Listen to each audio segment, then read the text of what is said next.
کم انسان چې د دې کلمې وظیفه کوي نو د دې انسان به الله تعالی هر قسم حاجتونه پوره کړي او د دې انسان به الله رب العزت ټولې پریشانۍ ختم کړي او دومره مال دولت په الله تعالی ورته ورنصیب کړي چې دا کمال دولت به دې بیا سنبالول نشي او داسې زینه به الله رب العزت د مال دولت او رزق ورکړي چې هغه زینه د دې انسان وهم او ګمان هم نوي.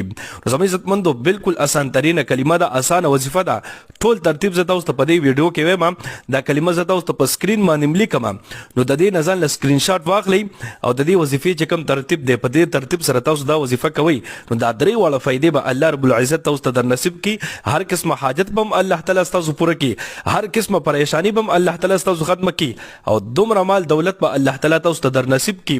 چې هغه مال دولت به بیا تاسو سنبالول نشئ ان شاء الله. ټیک شو جی، نو وظیفه درته درخم خو وظیفې نه مخکې اول اجازه در کوم ځکه چې بیا خلک کمنټ کې اجازه غواړي نو ټولو ته مکمل اجازه ده چې څوک هم دا ویډیو ګوري